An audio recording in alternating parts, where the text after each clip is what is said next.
নমস্কাৰ, মই আপোনালোকক মোৰ ইউটিউব চেনেললৈ স্বাগতম জনাইছোঁ। মই এতিয়া আপোনালোকক মোৰ হাকনি বাৰীখন দেখুৱাবৰ কাৰণে আগবাঢ়ি আহিছোঁ। মোৰ হাকনি বাৰী মই শাক ছিঙিবৰ কাৰণে আহিছোঁ। এটা পাচি লৈ কিনো ছিঙিম ভাবিয়ে পোৱা নাই।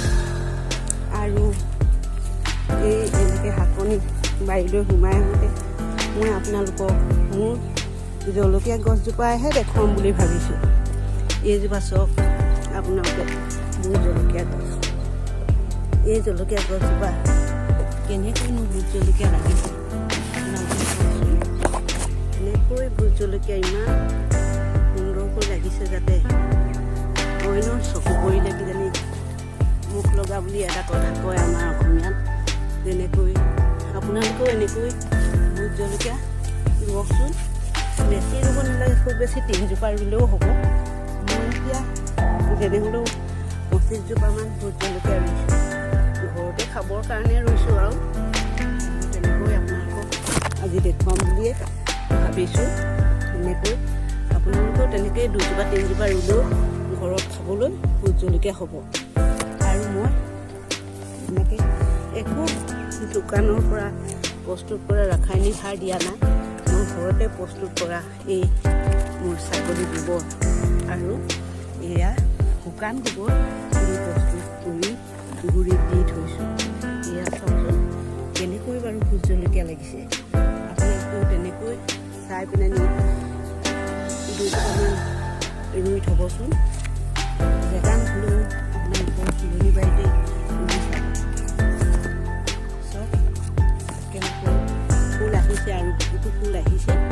তেনেকৈ লাগিব। আৰু মোৰ এনেকৈ বহুতকেইটা ভোট জলকীয়া আছে, মাটিত ৰুইছোঁ। এয়া আপোনালোকক সেইকাৰণে দেখুৱাবলৈ লৈছোঁ।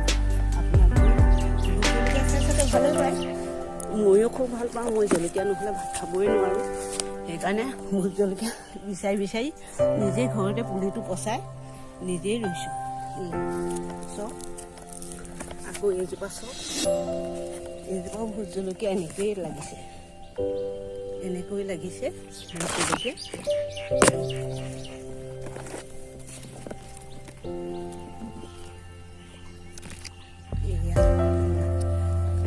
বুলি ওলাই আহোঁতে আপোনালোককো মোৰ হাকনি বাৰী জলকীয়া কেইজোপা দেখুৱাওঁ।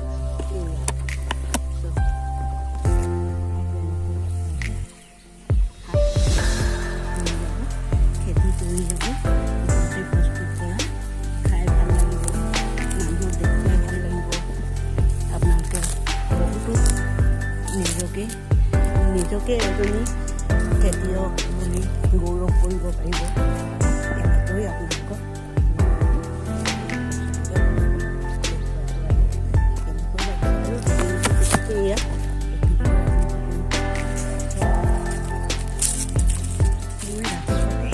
এয়া বাৰীতে সোমাওঁ অকণমান দেৰি আৰু শাক ছিঙি গা ধুই আৰু ঘৰত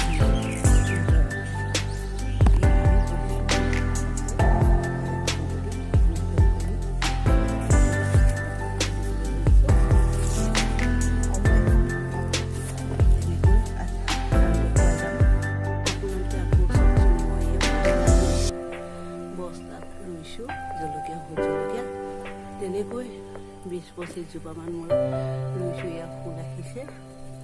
ফুল চব তেনেকৈ আহিছে। এয়া চাব পাৰিব আৰু কৰিব পাৰিব। ভোট জলকীয়া খেতি কৰিব আৰু নিজেই মনতে আনন্দ পাব।